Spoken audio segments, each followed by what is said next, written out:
Hello, everybody, and welcome to the second day of the Movella DOT Developer Conference. And thanks for joining.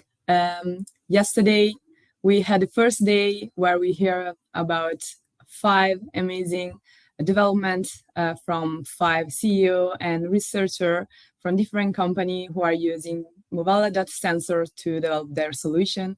And as you can see in the agenda today, we will hear the story from 4 speakers from different companies as well. And at the end, we will host a panel discussion about the usage of DOT SDK and integration with other devices, together with our Movella iOS developer, Javen Nan, and CEO from Myontech, Pekka Tolvanen, and CEO from Kinvent, Atanase Kollias. And I'm going now to introduce the first speaker, who is already on the stage. Jesma, you can turn on your camera. Welcome and thanks for joining. Hello, everyone. Can you hear me? Yeah, we can hear you and see you. Should I just start or? Yeah, you can share your screen. Okay. So Jesma, just to introduce you, is a co-founder of Motion Rivalry. Thanks for joining. A really great experience in technology implementation, project management, product development. So we're really happy to have you here. Cool. Thank you. Thanks for the introduction. And greetings to everyone. My name is Jesse Ma, and I'm the co-founder and chief product officer at Motion Rivalry.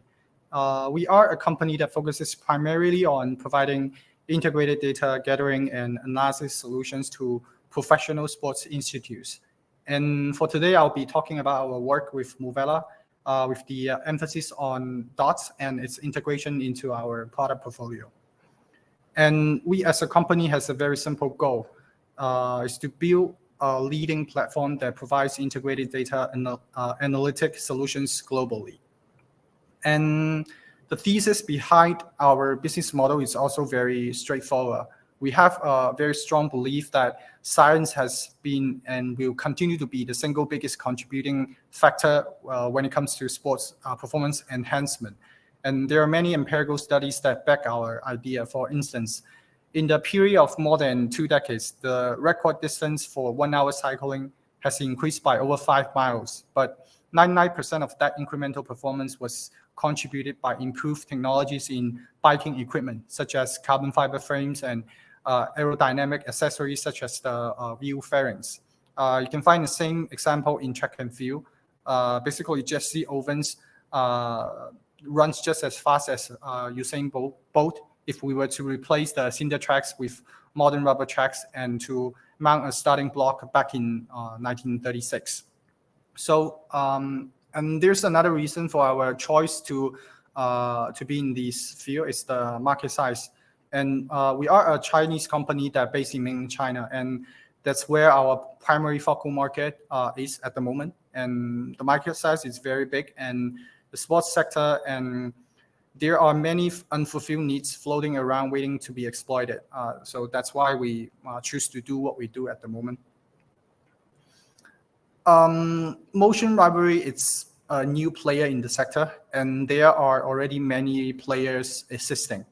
There are giants like Garmin and Apple. They all have their arms reached into the sports data business and are doing just fine, let's just say, in their target market. So, and there are also professional solutions such as the Hawkeye and Sports Radar.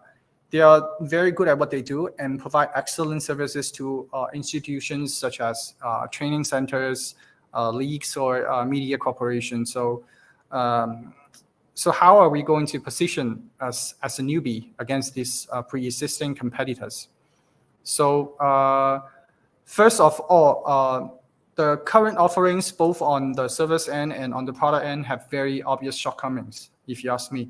They are either very expensive on the high end or lack integration on the low end. So sports data systems are often sold in isolation with no possible ways to be integrated with each other. And companies that spearheaded in proprietary technologies that provides very high accuracies are very cost dependent and are asking prices that can hardly be afforded by the majority of the potential buyers in the market. So, well, I mean, we don't have a problem with their pricing strategy. It's very natural considering the type of hardwares that they deployed in data collection and processing. But the fact is, current offerings are not meeting the majority of the demands. And that's our angle. So we at Motion Library propose a modular architecture for our product and service offering. And Movella DOTs plays a very important role in the actualization of this product concept. The DOTs are currently the go-to solution for motion data capturing in our company. You see, when it comes to needs for specific type of data, people are from different sports categories have very different preferences. For instance, geo-positioning might be crucial to outdoor sports such as marathon, but it means nothing to indoor swimmers. The preferences gap is even wider if we are to dig deeper, say. Sports that involves gears or equipment, such as spearing, hammering, and rowing, it transfer human kinetic energy onto a secondary vessel before being evaluated in a specific framework. So in such case, coaches and athletes will need to assess both the form of human motion as well as the motion of the gears or the equipment to determine whether a technique is sound or not. So on the contrary, sprinters that say runs 100 meters focuses almost solely on the body motion. So these distinctions in data preferences means that it will only make sense to design a product portfolio that can cope with those differentiated needs, such that no one is paying for what they don't need.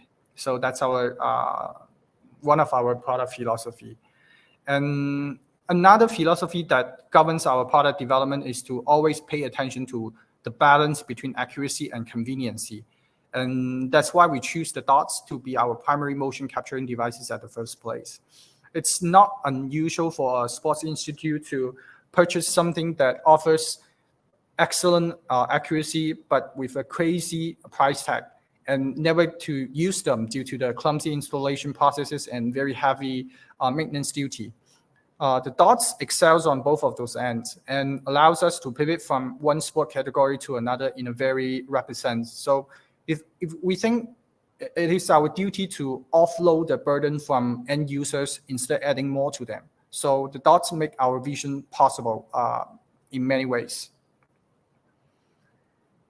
So we talk about minimum intrusion as the idea that governs our product design internally very often. We want to create a user experience that works along with the existing training routines rather than work against it. So as part of the processes to make our product easier to use, we created various mounting mechanisms that work with either human bodies or sports gears equipment, so that athletes and coaches can mount the DOTs onto target equipment very easily.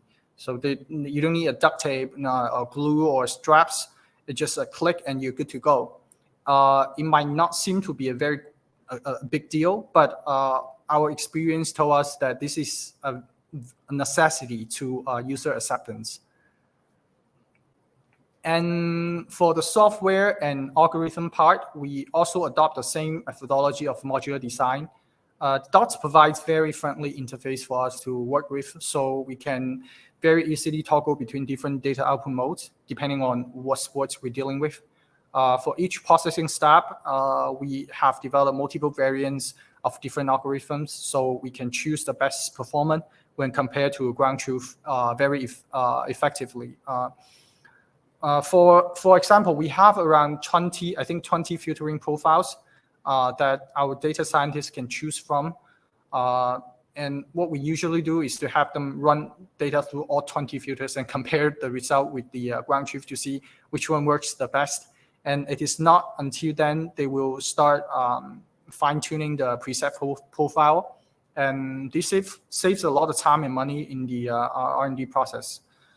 We also pay very close attention to the existing framework of performance evaluation, so that when people are reading results or reports from our system, they don't have to learn anything new. I mean, again, minimum intrusion.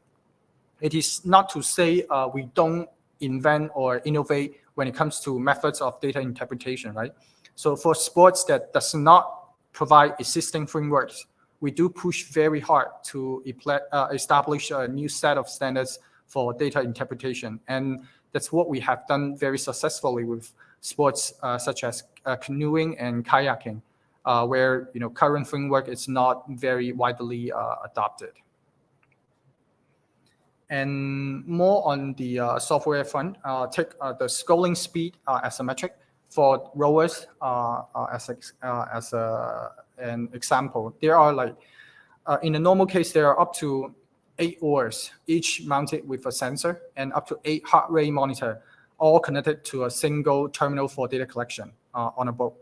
So in order to maintain bandwidth and signal clarity of the Bluetooth services, we have to limit the sampling rate to below 30, and then upsample the post to receiving those data from the dots.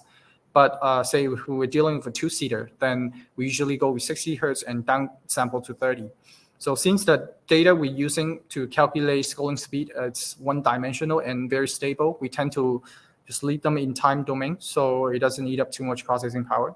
And then on our version of the EKF, it's then will be applied to further isolate noises and to cancel drifting, which is crucial when it comes to the implementation of the dots on the heading axis. We have put together an auto correction model to mitigate natural drifting of the sensor based on specific signal features that only occur parallel to the boat's direction of motion.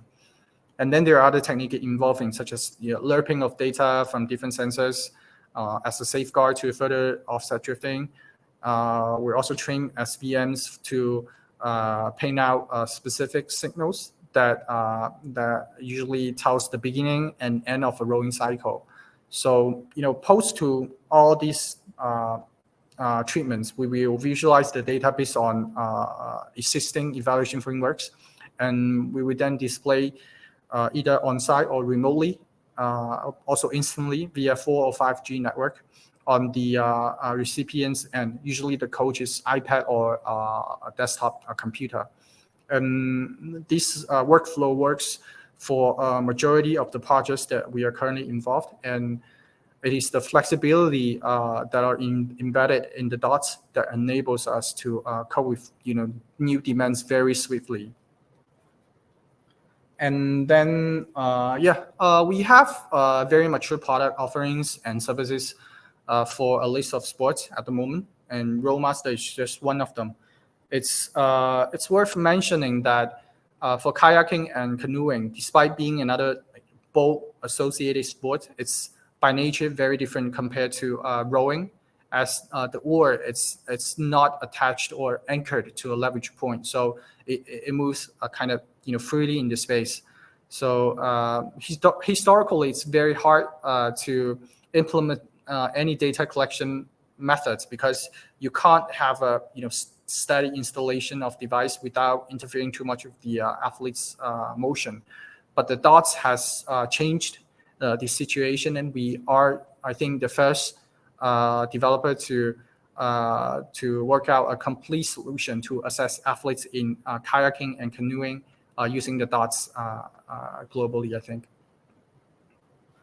And then other projects, such as competitive shooting and also skiing, also involves heavy use of the DOT system. And for what we do, I think the DOTs are doing their jobs, and the customers are very happy with the implementations and the results.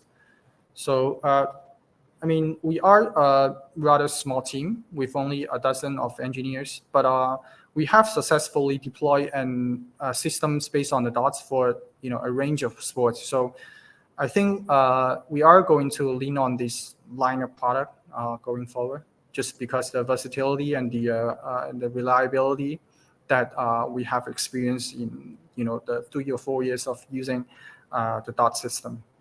From V1 to V2, we are loyal customers.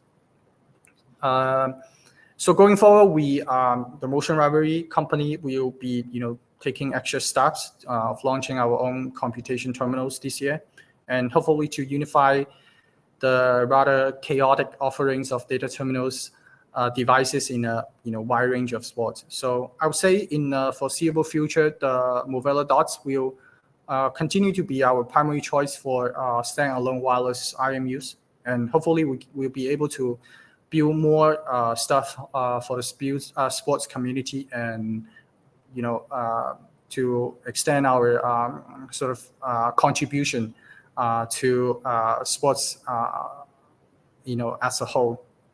Yep. I think that's the entirety of my presentation. Thanks everyone for listening.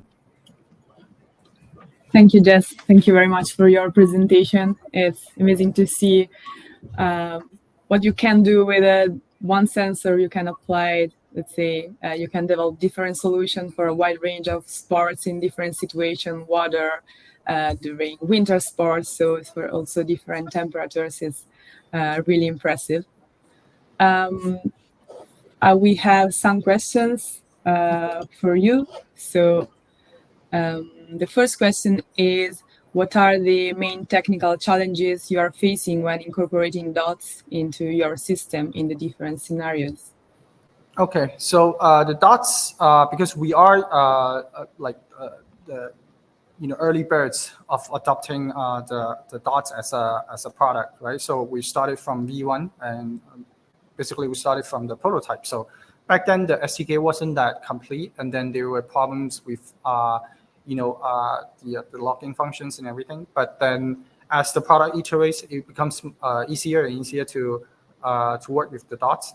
And then I would say the major challenges is to adapt the different output modes of the DOTs to different sports. You have to find the right match, right? So you can't just use one mode from the very beginning to the end across different sports. You have to find the right mode, and then to gather the right type of data. For example, you can use quaternions for more complicated computation that involves body movements. But for sports like oars, where the motion of the oar is rather standard and silicone, you can use just Euler angles, and then do a simple calculation and do your integration in time domain. So yeah, it's about matching the DOTs with the nature of the data that you're collecting. Great, thank you. Thank you for your answer. Subu has two questions actually. So the first one is, why did you choose DOTs over other available sensors in the market? So what makes it different? Yeah, I mean, before the emergence of the DOTs, it's very hard to find a complete package like standalone and wireless IMU products that are in the market. And if there are, we also came across different offerings from other brands, but they're not designed for outdoor uses, so they don't have the IP6A or 6.7 rating. So when it comes to dust and water resistance, those are not suitable for competitive sports, especially when water is involved, say rowing. So they have very obvious shortcomings. But when we saw the DOTs many years ago, and it offers the perfect balance between form factors and and functionality. So it was almost instantly that we made the decision to develop our algorithms and to optimize our systems based on this, based on the DOTs. So yeah, so it was an easy choice. Yeah, great to hear it. So especially you mentioned that you started with DOT version 1, so you really saw all the improvements, and also we always consider, of course, the feedback from customers, users. So we hope will be even more suitable over time. Thank you. Another question is, when did you decide that you would need additional algorithms for data quality improvement? Well, because when we collect the data from the field, from a training section, say, we always connect a ground truth or comparable set of data that are using either analog methods or using CVs. So whenever we get data outputs from the dots. After post-processing, using our filtering, methods and everything, we compare those data sets with the ones that we collected using analog methods. So, and then we know the correlation between these two sets of data to see whether it meets our minimum demand. And if something is wrong, if we go through all our 20 different filtering profiles and it still doesn't match, then we know we have to do something with the maybe the algorithm itself or the way how we mount the sensor. And there are like obvious trends that you can spot right away. For example, the drifting of the heading. Those are very easy to find signal features. And for those, we are just, based on our experience, we have come across, multiple implementations that can, offset the drifting in various cases. So yeah, it really comes to comparing data that you collect using the dots and then comparing it to a different set of data that you collect with, a much more, complicated method. Using analog sensors or everything. So yeah. Great, thank you. The next question is so regarding high-speed movements. So these kind of exercises and motions, how does the dot behave? Is it suitable for this kind of sport? What kind of? It's a tricky question. It's one of the most challenging scenarios when you apply dots to high speed movement, especially when when the movement it's not very linear, that involves sudden stops or starts, and that's when you have to treat your signals very carefully. You have to, if you were to ask me, I suggest everyone who's dealing with a scenario like this to convert your signal into frequency domain and do your filterings there, and then do your integrations there using FFT or whatever. But still, there are like very project specific things that you can do. For example, you can put multiple sensors on one body part. And then because their distance from the axis of the rotation is different, and the difference between their mounting distance, and then you can do a simple trigonometry calculation and figure out what the missing part or sometimes the additional part comes from, and then you can do a layering between those two sensors and give you a much more accurate readings. There are like many ways of doing this, but in general, high-speed movement is very difficult to work with, and my suggestion is to try best and try more, and to use multiple sensors attaching to one object and get data that you can compare with each other and play around using different arithmetic methods. Thank you for sharing your experience, your knowledge about it. Also mentioned that provide different filters, right? Different filter profile, general, dynamic, and dynamic filters specifically meant for high-speed movement. Do you use it, or because we have different situation depending on the magnetometer reading, etc.? So do you use this filter? Yeah, we usually go with the general filter. But then for, like you say, like high speed and very volatile movements, we use the dynamic filtering. It does improve the signal quality from time to time. But like I said, you have to do post-processing. Despite, choosing the dynamic mode, you have to do something else. Okay, thank you very much. So to conclude, just the last question, what would you ask for DOTs? For future updates, let's say, what do you need? Future implementation, what would you add on that? Okay, so I mean, like the DOTS itself, it's already a very mature product. But if I were to choose additional features, I would say maybe we can, have a larger package, because in our use cases, we usually go with like 8 or 12 sensors at a time, and there's only like a 5 dots package at the moment. So we'd like to see a bigger package. That's first.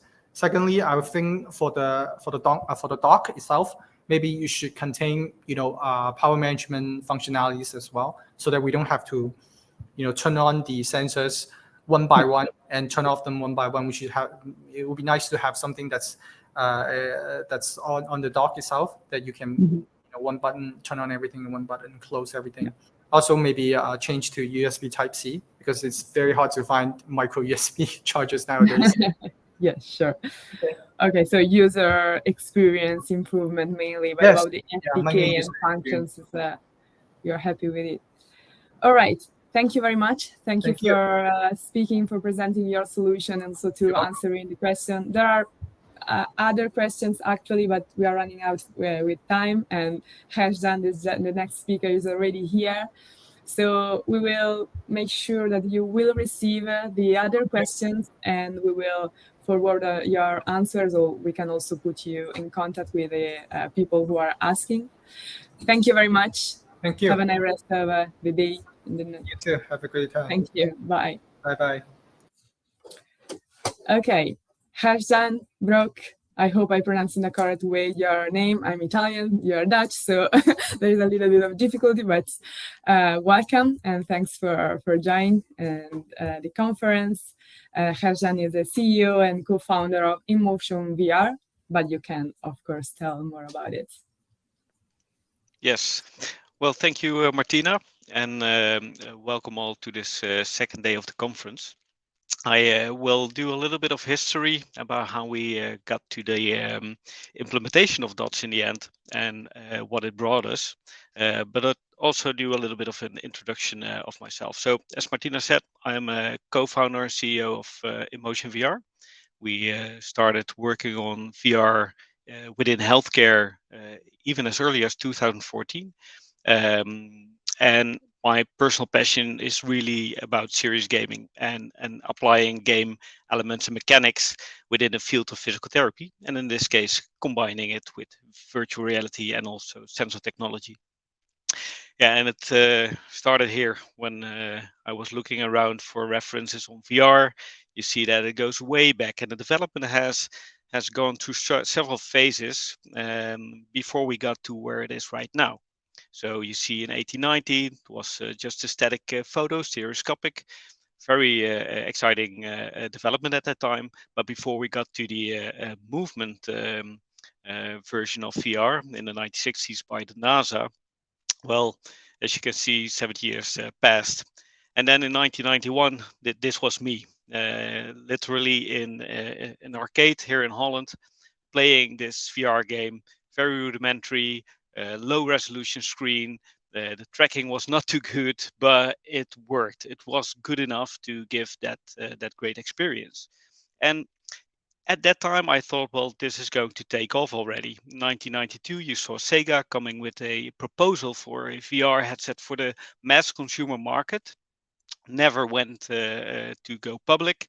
It stayed behind closed doors. And then in 2014, of course, we got to see the Oculus DK1. And it was launched, as you can see it right here, without any controllers besides an Xbox controller that they took from their friends at Microsoft, but nothing that could help you really navigate that virtual space. But it got us thinking. And the thinking went from, what can we do with this VR technology? What if it would improve on several areas? And it didn't stop. We saw a lot of potential in several areas, but the main area for us was the physical therapy and rehabilitation area. So we saw that using the data from the headset was already something very interesting, and we could track the movement of the head and see where somebody would be maybe limited in their movement, and we could use that data to help them train in that specific area. So fast forward to now, this is our product. None of it, what you see here, is ours, besides this thing you can see on the screen, headset from Pico, tablet from Samsung, and of course, these are the old-fashioned Xsense one, the Xsense DOTs, but a combination of these devices, and that's what makes our product possible. I will very briefly give you a little bit of a background about what our product is. So we have a platform, which is a software running on both the headset and the tablet, which is essentially the tablet, the dashboard, controller, remote control for the content in the VR headset.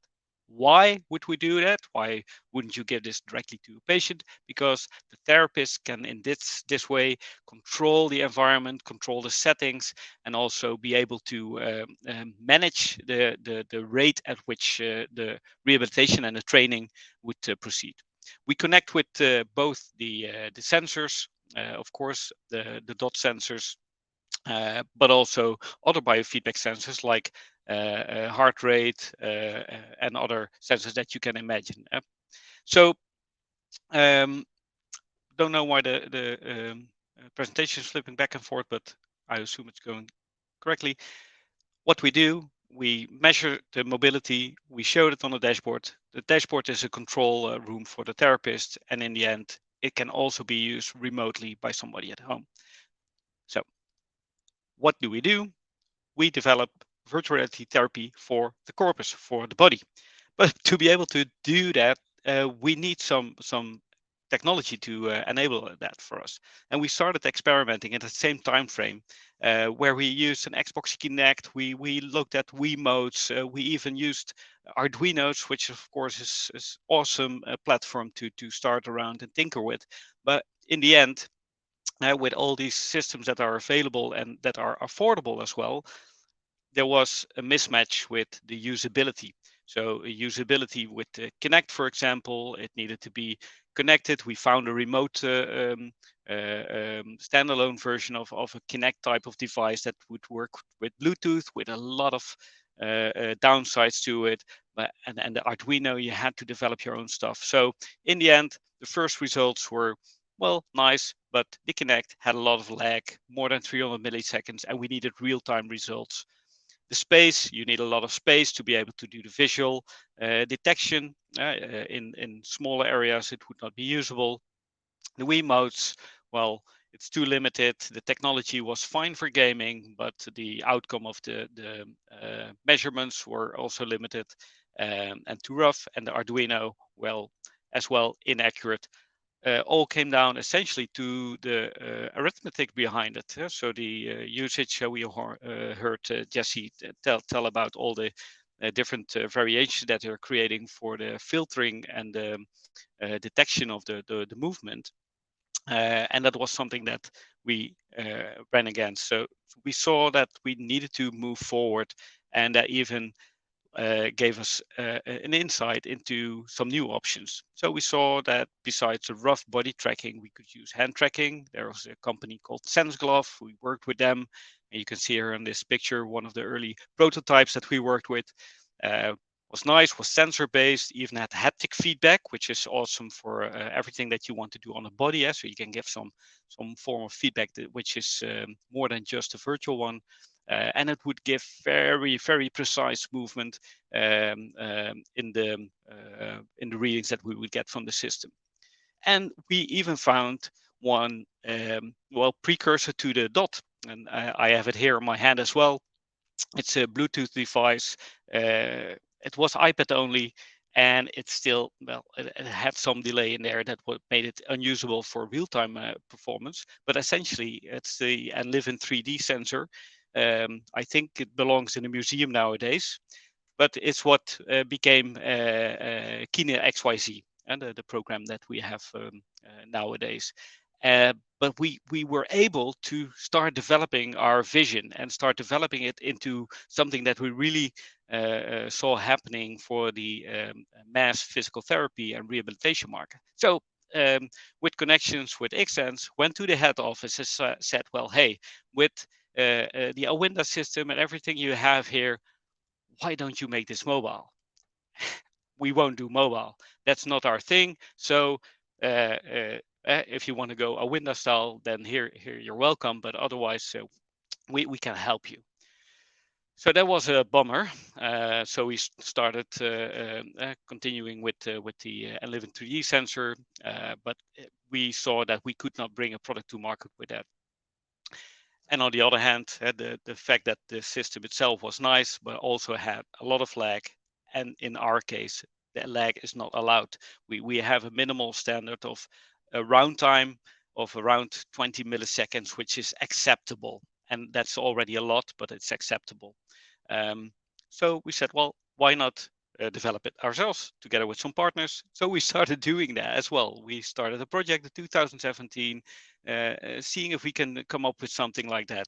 And we got a long way, and we developed a system that, which essentially is a one a device connecting with wires to different sensors, and that would fix the effect of lag. It would enable us to attach 16 sensors at a time. But yeah, algorithms, precision, that is quite a thing. So we were getting there, but the 18 milliseconds, that's okay. We could use one connection, that's okay. You could see some nice readings that we had in the system. But in the end, developing our own SDK, maintaining it, and everything that's connected with that, it's quite a hassle. But still, we thought, well, we're getting there. We're done. So all these games that we were developing, the exercises, we could do it. But in the end, when you would get drift after 5 to 10 minutes, or the sensors would show you some unwanted behavior, which you had to figure out yourself, we quickly figured out, well, this is not it. So to be very brief, the alternative for us was the DOT. And with the DOT, starting with it, there was no SDK, no Unity support. So there as well, we started to really collaborate and see how we could implement it. We started with developing our own implementation of the DOT SDK, which was essentially pretty easy. And it enabled us to do some nice iterations on the product. And instead of using 16 sensors at the same time, we went for the flexibility that the DOT offered. And we had some experience with the Living 3D sensors, and we saw that we could use the sensor, just a singular sensor on the back, or even on maybe an external device like a balance board that you can see on the right picture, and use that data within that virtual environment. So being creative with the limitations, but also the powers and the positive points of the system was something that we started to embrace more and more. Also, one of the things that we did to make sure that we had a good performing system is that we, because of the two devices, the tablet and the headset, we did not connect the dots to the tablet, which might be normal or maybe to be expected, as you would connect with the sensors. You would see them on the screen and you would attach them to body parts. But we said, no, let's connect them directly to the headset, have the tablet communicate with the headset, and then do the communication via the headset with the sensors. And that way, the sensors would have the fastest connection with the headset, as you can assume, which enables us to do some very nice real-time tracking in VR of just singular body parts. And where everybody else is trying to get the entire body in VR, for us, it makes way more sense from a functionality point of view to do just that left leg or the right leg or the trunk or maybe left or right arm, depending on the needs of the patient and the pathology that we're trying to to cover. So the experience with that is very, very, very good. So we see that we can have a quick setup. Our patients usually have a limited amount of time to do the exercise. You want to do the straps, etc., and the calibration within a couple of minutes, and then be up and running with your exercise. So we're developing more and more different exercises based on this technology, as you can imagine. So our experience here with the dots is it's ideal for mobile VR if you see how we implement it. Also, one of the things that's important to note is that we use the lower sampling frequency, which is essentially perfect for our slow moving patients, our target audience, and also use just the generic filtering that we have on there. It's also fast. So what I said, it's around 20 milliseconds around time. And we can even use up to 6 dots at the same time. I know that Jesse said, well, hey, maybe more dots at the same time would be great. I can see that totally in this use case. But for us, 6 is more than sufficient. And we can do a lot of things with that for functional movements. And one of the other things, because we started working with the dots in such an early stage, the tech support was for us key in being able to work with parts of the system that might not have been exposed yet through the SDK or the lack of the SDK. So now, because we were so early with implementing the dots, we are in the process also of seeing that we can switch from our own custom SDK into the standard SDK. It's something that's now on the table here with the developers, and it affects our development stack, of course. So that's something that we want to do in the coming time. But it's clear that using this and going from way back in the early 2014-15 area to now, we could not have done this with all the different partners that we have. And Movella is for us a very important one, very solid one, and we can easily say that that they deliver the best and the most solid experience for us, makes us sleep a little bit better, and enables us to put this product on the market as we can. Thank you. All right. Thank you very much for your presentation. It's really great to see the progress of your product, since it's, I think, the first one I saw in real life when I joined the company a couple of years ago. And I also saw some new features that I didn't try yet. So I'm really curious to try your solution. And so we have a few questions for you. So the first question from Gianluca. So how does the device, for example, its weight affect the rehabilitation process? And if yes, how do you account for it? Yeah, so a great question, and the weight does affect it. The point is that the sensors themselves are really lightweight. So in most use cases, we could see them as mostly invisible and unnoticeable to the end user. But what is noticeable is the straps. So we need to have straps on the body which are reasonably tight. So they need to have a tight fit so they don't move as much as. So that is something that people might notice. But the positive side of our product is that we put them in a virtual environment, and that distracts them from that feeling at the same time. So in our experience across the board in all these years, we don't see a negative effect of that. The more negative effect is in the weight of the headset, which is a bit of a balancing act, the positive and the benefits of it and the downsides. Yeah, it's nice to see also what different scenario can affect in a different way the user experience. It's really cool to see. Yeah, absolutely. Thank you. Next question. What are your experiences with haptic feedback from a user experience perspective? And is it hard for users to understand it? Yeah, so the haptic feedback is not hard to understand. It's something that you feel, and feeling comes natural.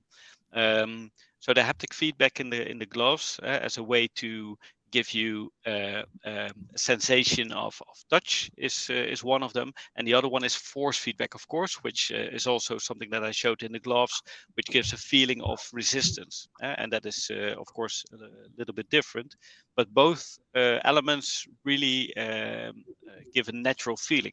The tricky part is in visualizing that same feeling in that virtual environment. If that doesn't really fit with what you're feeling and what you're seeing, then that can become sort of we notice it from avatars, but also a sort of an uncanny valley type of feeling. You see something, but it feels different, which can make you, disconnected with that experience. So we try to implement it as specific as possible. And of course, one of the things that the dots don't have is haptic feedback, which would be awesome to give some extra feedback on body points that we cannot do right now. But it is something that we hope to get on the wish list for the dots in the future. Okay, thank you. I wish we will be able, in case, to implement it. Let's see the future of dots. I think we have time for the last question. So wheelchair magnetic field interference doesn't not affect the measurement is a problem. Do you have problem with magnetic field when using wheelchair? Yeah, that's a great question, and the short answer is no. So, but Happy to hear that. does not deliver it does not give us a problem. So essentially, you would see that the signal is distorted a little bit, of course, but essentially the wheelchair itself, well, the wheelchairs that we have experience with are not completely made out of metal. Some of them are lightweight aluminium or fiber or other parts of plastics. So yeah, in the end, we don't see any major interferences that would distort our readings or the sensor readings of the dots. No. All right. Really Thank you solid. very much. It's also interesting to conclude with this question because the next speaker is Dr. Mark Klimstra, and he has a project actually related to wheelchairs, so he can talk more about it. And thank you very much for joining to speak at this conference. And thank you. Have a nice rest of the day. Thank you for having me. Thank Success, you. Mark. Bye-bye. Bye. So, all right. I'm happy to introduce Mark and Ming Chan Tsai, part of the Canadian Sport Institute Pacific. Welcome. Thanks for joining. Can you hear me? Yes, thank you, Martina. Thanks for having us, and we're excited to speak here. So Ming and I are going to talk a bit about some of the applications of using the DOT with wheelchair racing. And so what we've done is not really new on an international stage, but we've used the IMU sensor and a wheelchair racer. And ultimately, if you put the IMU on the wheel, and then you can measure some really good, interesting metrics like speed, push mechanics, and get a really interesting understanding of what can happen during training and testing. And what's great about the DOT is that we were able to give it directly to the coaches, so that the coaches and athletes can actually collect the data, and then we can do some interesting things with the data later.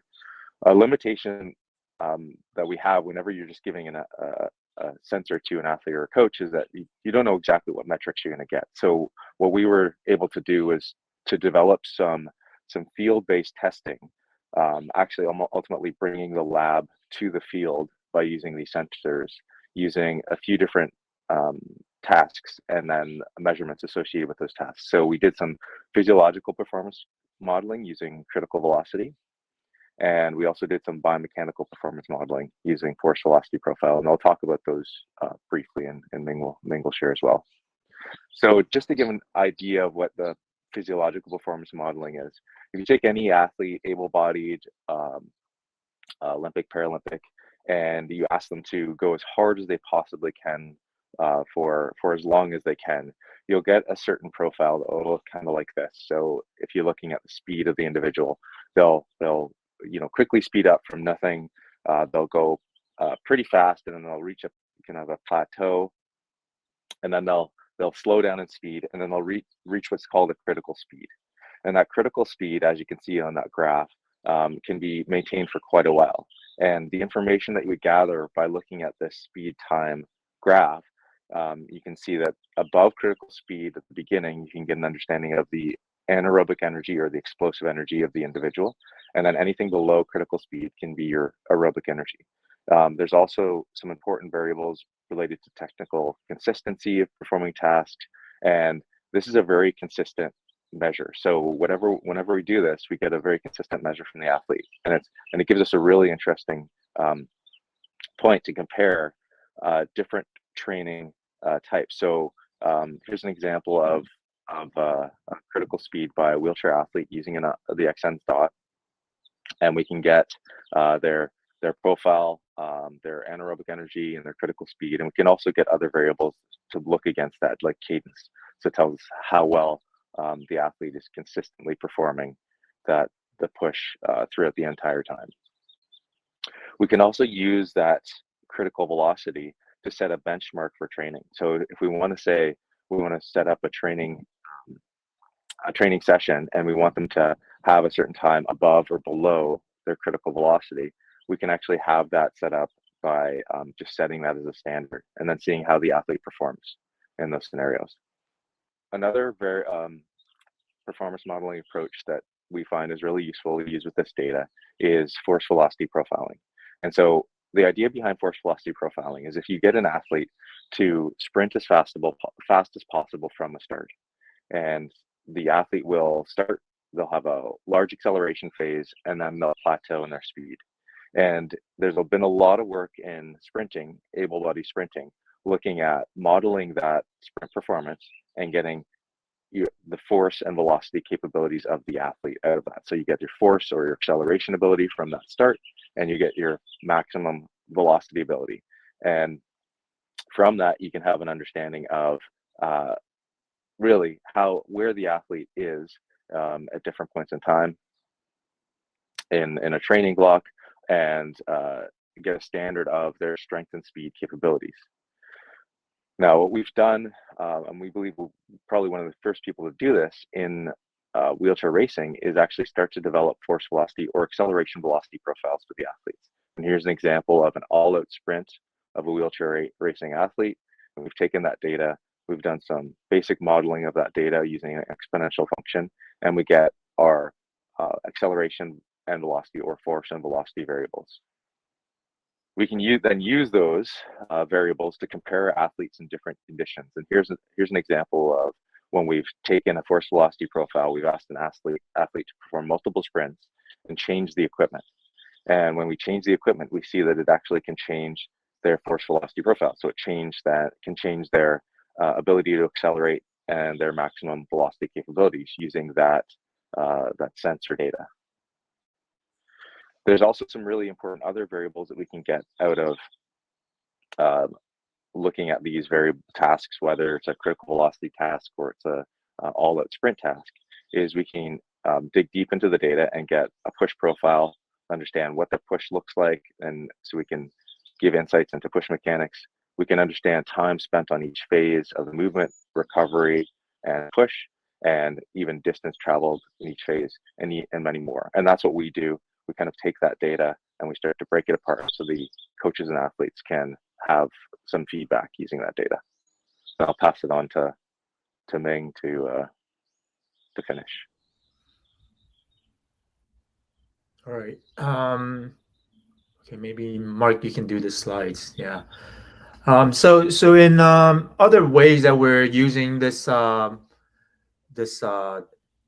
sensor technology is to trying to mimic different surfaces that they train on, because we're not, athletes are not centralized, so there are different ways that they train in on a roller, usually during winter, and a lot of times they train on the track and as well on the road. So we're trying to use this technology to try to help us capture the different resistance that they're experiencing on a different track, and be able to in some ways control that on their rollers in order to mimic the different resistance that they actually raced in.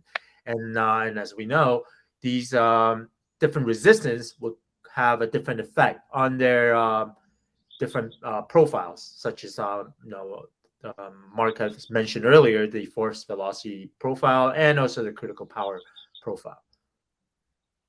So next slide. So in the training surfaces, as I mentioned, there was primarily three surfaces that they train on: the roller, which basically is just the indoor trainer, the track, and the road. And we can model that again as just looking at the different forces, the inertial forces and the drags, the rolling resistance, and also the forces that apply to accelerate movement forward. And the outcome of that is it helps us determine what is their the power moving forward, right? And so this allows us to look at the different profile and different surfaces. And in order to, one key importance in these training surfaces is the resistance. And we can, there are ways that we can quantify them. And one easy way that we can do that is what's called the coast down test. Essentially, you go, you have the athletes go at a relatively fast speed, and you just let it coast for a certain amount of time. And what we're trying to do is just capture the behavior of that decrease in speed. And as you know, in terms of different surfaces, that's going to change. The decrease in that behavior of decreasing speed is going to change by surface. So that's how we capture the resistance. And this is just an example for the from our coast down test on different surfaces. And as you can see, we have the athletes speed up to a certain a certain speed and have it just coast for about 10 seconds in this example. And you can see that the different slope that will represent the resistance of that surface, and that's the metric that we capture to help us inform the surfaces. And we did the measurement. We did the comparison between the different athletes on the same roller to different athletes on the same track, and we found that the resistance on the roller are generally much lower than the track surface. And this is something that they kind of anecdotally knows, but we just never really had data to support, and now we do.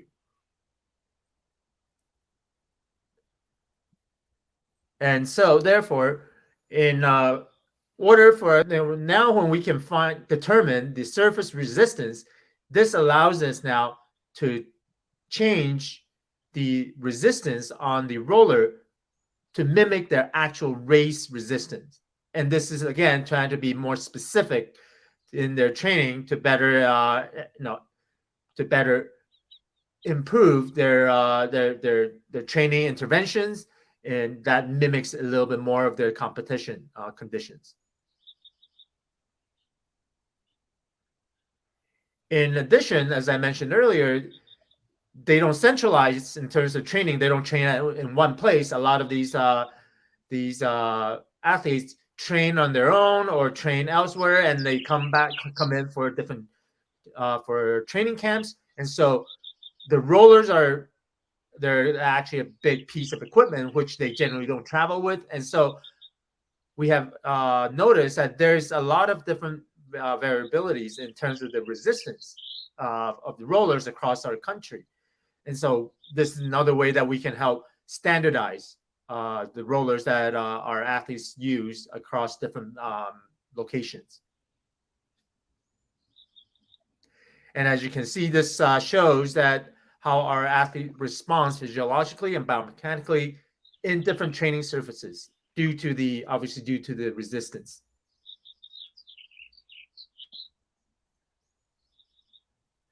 And in this, and so this helps us provide the this dynamic profile based on a 3D, essentially 3D profile of the force velocity. In this example is actually critical power profile at different drag, and from here we can not only predict performances based on the speed and time, but now we can also predict performance based on different surface resistance. And so now you can see in this this is another way that we can visualize this profiling by by plotting the different resistance and their force and speed profile in this. So this is the example of the force velocity profile.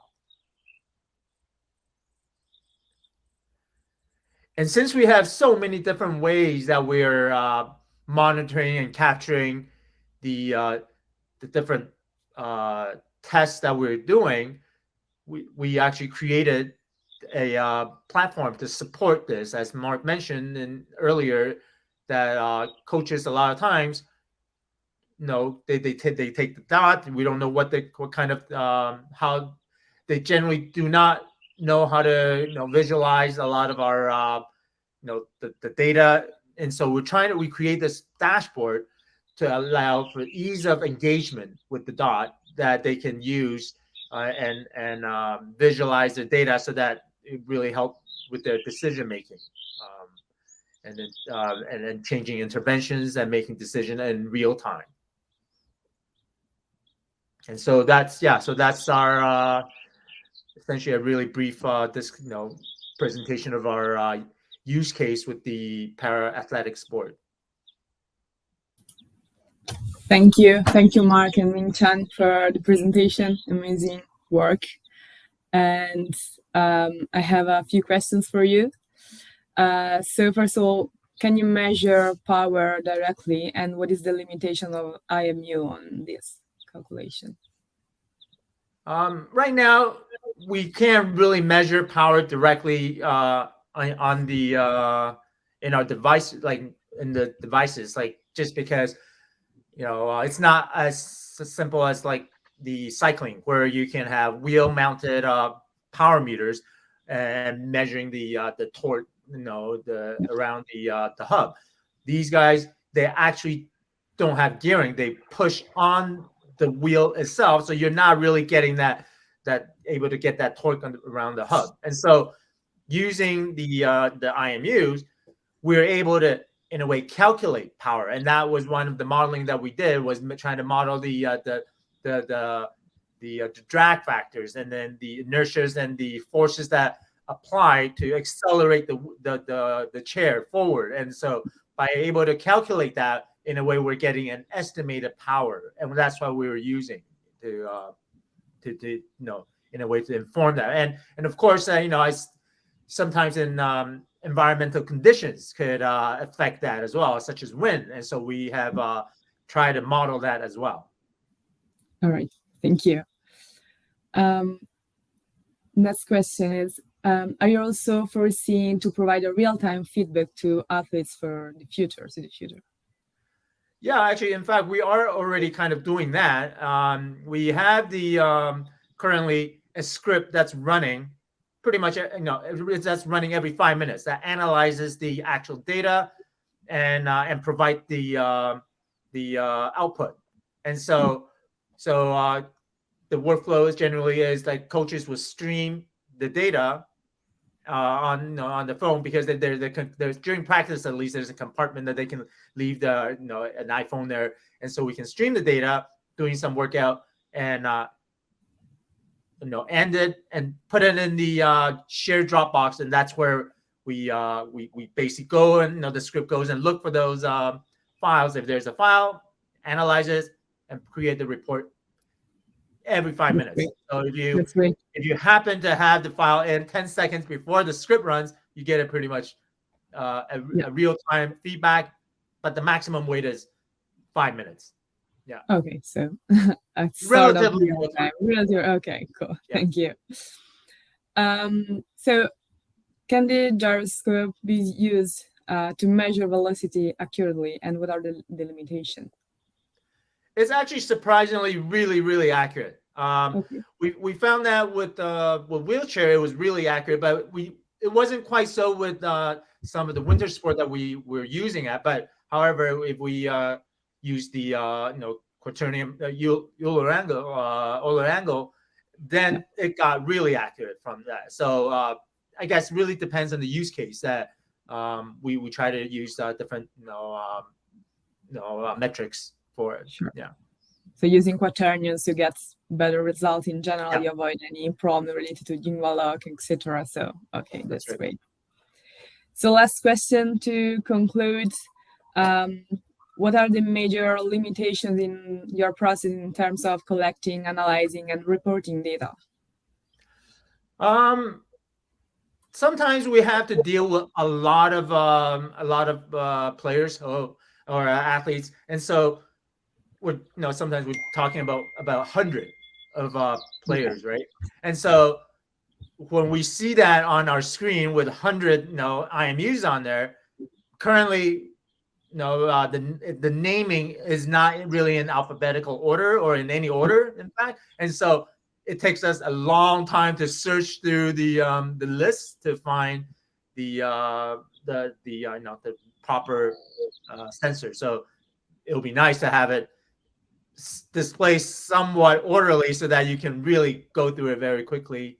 I think a quick way to start the sensor, some automated way to start a sensor by just clicking at one button and have it start recording. That would be fantastic. But I think that's the same thing with I think one of the presenters mentioned earlier, just a simplified version of starting the sensor. Yeah, it will just make our workflow a lot quicker, easier for our coaches and athletes. So let's see the future of DOTs. Probably we will work on it. So we work daily on improving features. So let's see. Thank you very much for presenting your work. I really appreciate. Now it's time to move to the other speaker. And Pekka is here. Okay, thank you. Hi, Pekka. Welcome. Hi. Can you Thanks hear for me now? joining. Can you hear me now? We can hear you. Yes, really well. Okay, good. I have this spare part system now working. Okay. Manage all the technical issues. Okay, so Pekka, you can introduce yourself. Okay, let's see how I can share my screen first of all.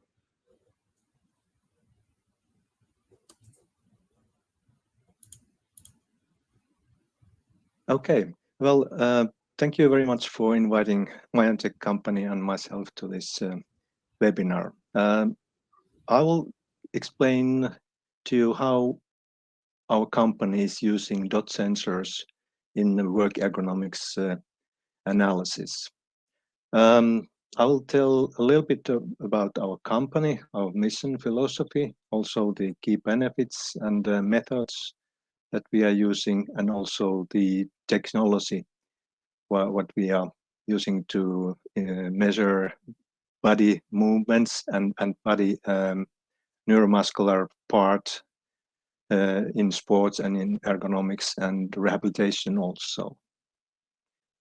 So we have two major market segments. One is the sports and the athletics analysis, and the other one is ergonomics and well-being. And the rehabilitation is quite close to both of these, so that we will count that into our portfolio as well. So our mission, let's say, is that to make things easy from complexity to simple interpretation. A little bit about our history. The company is now 14 years old, but commercially we've been on the market since 2014. And since that, we have developed single products for individual users, also for sports teams, for rehabilitation. And then we started to use these service provider based projects to industry, and now we are scaling and integrating multiple sensors together with our neuromuscular measurements. As you can see, we have quite a lot of reference customers throughout the world, from Australia to China and to west coast of North America. So what we are doing, we are measuring electromyography. That's the contractions and relaxations of skeletal muscles. And what is the importance of measuring EMG and movements like using the IMO sensors? It's important to understand why certain movements occur. What is the reason behind we are doing certain movements with our body and with our limbs? Currently, we can measure nearly all so-called skeletal muscles using these conductive textile sensors embedded inside ordinary clothes. Then we have the IMO sensors also built in our own sensors, and then the DOT sensors that we are using right now are intended to measure the wrist movements. I will explain that a little bit later. So the future of IMU sensors is very huge. This is our product, which is called ErgoSleeve. It contains EMG sensors measuring the wrist extension and flexion muscles. And also we have the IMU sensor built in our own device that is used to measure the upper arm elevation angle. But then the DOT sensors are positioned around the wrist area. So one is placed on the palm and the other one is placed on the wrist side. So we can measure the angle of the wrist. And then from the measurement, we can also calculate the angular velocity of the wrist. That's very important in ergonomics. Some details about the technology. As mentioned, we are making things very easy. So that's important when the measurements are done outside the laboratory environment. So they must be simple and easy and comfortable to wear everywhere where they are used, in sports fields or in factories or where else. Our EMG technology is based on measuring 1000 Hertz raw EMG, but in typical applications, we rectify and average the EMG signal to 25 Hertz. That's our standard. Then we have the integrated built-in IMU sensor. And the idea is that we have a device which fits to all kinds of clothes. So it's built so that it's when it's connected to the cloth and the different parts of the clothes, it's automatically is configured to measure what is intended to measure. Then the DOT sensors, we are using the 30 Hertz IMU data. That means that we need to make a conversion with the DOT IMU data together with our own 25 Hertz EMC data. So that's kind of a challenge to us to make that occur. Then we are using the API from Xsense for data communication, but we wanted to develop the algorithms to calculate the angles and the angular speed. We are using a subcontractor to do that. On software side, we have a mobile app which controls all our own devices. It controls also the DOT sensors. It controls, in some cases, the heart rate belt. That is used during the actual measurement. Then we have a Windows software called ErgoLink, where all the data are downloaded afterwards, and then where the analyses are taking place. And then the results are stored in our cloud service, where we have given access to our customers so that they can review the results there. Here we have some examples of the signals from DOT sensors. So the angular velocity signal looks like this. There are some interferences, but we can calculate from this signal the angular velocity quite nicely.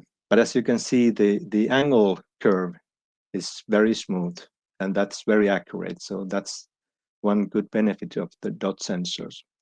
Of course, there are situations where there are more interferences, and that means that these signals are more distorted.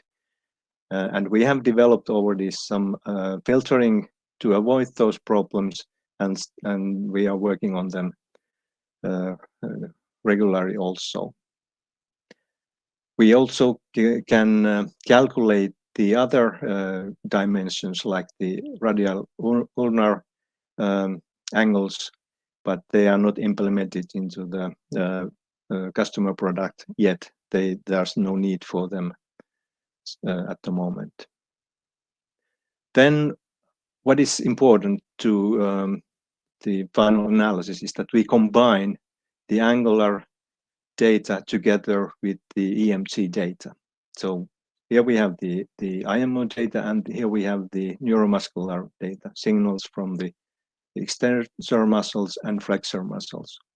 And from these together, we can give very specific information to the users, whether the work is on the healthy side or if there's a risk for neuromuscular problems. So how we are doing the actual field measurements? So we are using the mobile app, so that the mobile app here is controlling all the devices via Bluetooth. Then we are using the standard video recording of the mobile phone, and in some cases we are also collecting the heart rate. And then what we do, we synchronize all these biosignals together with the video recording, so that we can then later on analyze what's happening during the work. And when we are doing the analysis, we can select the areas where the actual results need to be calculated. There are some preparations before the recordings can be started, and one of them is to set the positions of the sensors, DOT sensors. So we need to set the so-called T-pose and N-pose. T-pose is the horizontal position, and N-pose is the vertical position. And also for the neuromuscular side, we record the maximum voluntary contractions, so that we can compare then during the work the neuromuscular levels. In some cases, our customers, they do not understand the clear meaning, what is important. So here is an example how one customer was doing the N-pose setting. So they put the wrist in the wrong angle, so that means that during the final calculations there is an error. So this needs to be avoided by making the N-pose setting in the correct lining position. Then how we do the analysis. So we have here the video recording, and we have the long data. The data can be even 4 hours long. So what we do, we split this data into different phases. So some cases there can be even tens of different phases. You can see here the green areas. This is one phase from which we calculate the results. And from the ergo sleeve, we calculate the muscle contractions, the muscle loading average levels, and we have a scale, which means that when the level is on blue side, then it's on the safe side, but if it's red or even more darker, then it means that that muscle is overloading during this working phase. From the DOT data, we then calculate the range of motion and the average angle where the wrist has been during the work. And then also we calculate the angular velocity. And then how we combine the information, so that in this case, for example, these values are on the safe side because there was not muscular loading at that point. But if there is a resistance, for example, holding a tool, a heavy tool, or doing something very heavily, then the same angles, they are not safe anymore because there is a overloaded neuromuscular side within these ranges of motions. Then we have lots of projects in the cloud service, and for each customer we provide multiple number of calculated results, and those results include these wrist angle measurements, the wrist muscular loading, but also we have a shirt and we have shorts where we measure also the other parts of the human body during the work. Then a couple of use cases. We have customers from different areas. There are customers who are using our ergo sleeve to test their existing product, how they can further develop the product to be more ergonomic in their use. Then in this case, for example, the customer is producing welding tools, welding pistols. So they wanted to measure the weight and the load of the welding pistol when they are in use. Then another case where the customers wanted to compare certain glove models with different materials, with different friction surfaces on the gloves, and we could be able to give them results, which glove is best for different purposes. Then in certain healthcare applications, like in hospital care, how the nurse, how much they are using their arms and their wrist angles, wrist muscles and arms to hold the patients or lift the patients or use their wheelchair or whatever during the work is needed. Then in the industrial ergonomics, in this case, we were measuring the worker who was building a large electrical engine, and he was putting these very heavy, long copper bars around this cylinder. We were able to analyze in which part he was using too much his wrist muscles. Thank you. This is my presentation. Thank you, Pekka, for your presentation. Really impressive, the wide range of application. We have a few questions, and then we can move to the panel discussion where you are also involved, so you can talk more about your developing. The first question is, why it's important to measure wrist movements with DOT sensors, and how do you do it? The wrist is in current modern industrial world. It's very much used in like in the example cases that I showed.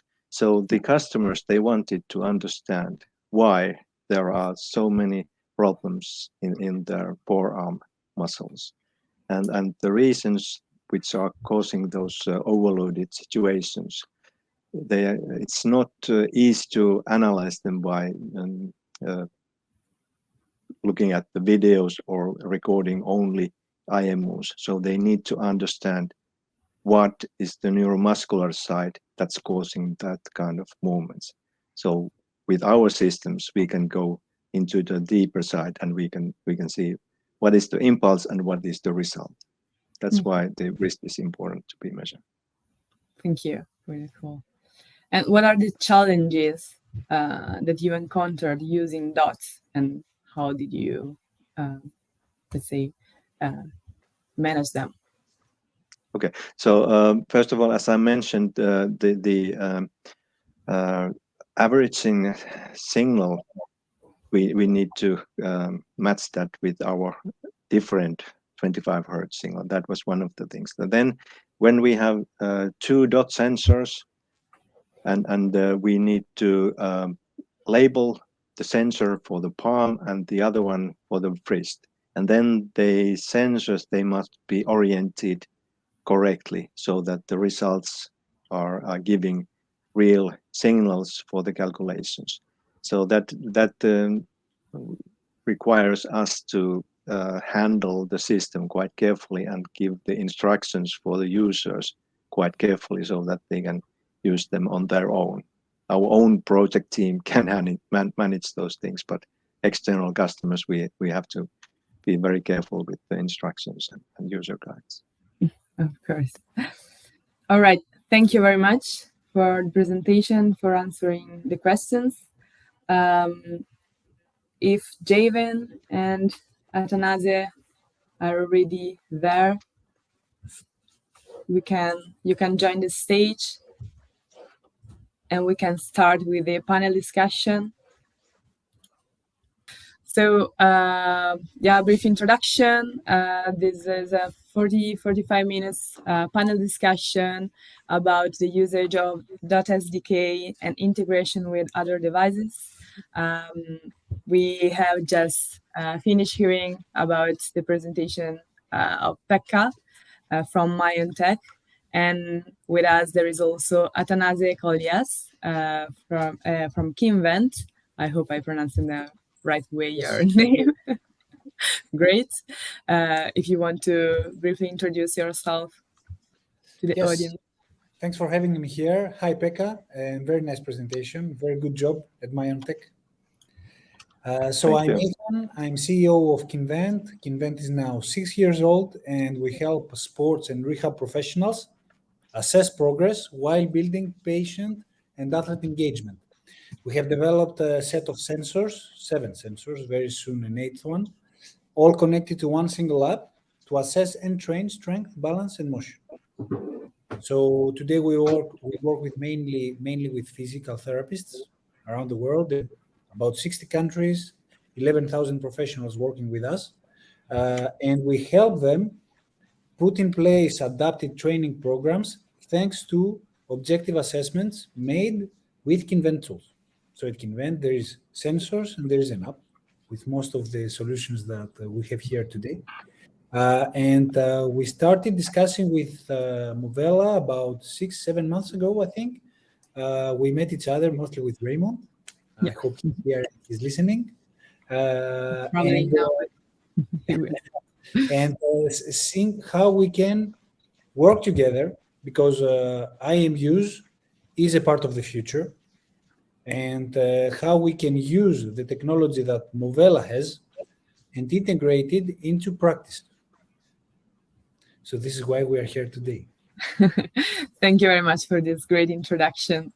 And well, I would start with the panel discussion so we can start talking. I will ask some questions. You can answer, give your opinion. If Javen will join, then we can ask him directly some questions. He's an iOS developer, so it's kind of, we can talk together about your implementation, and then let's see for Javen.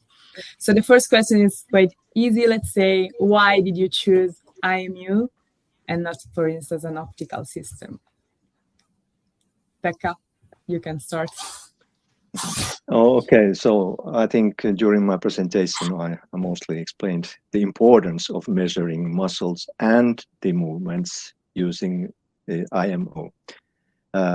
The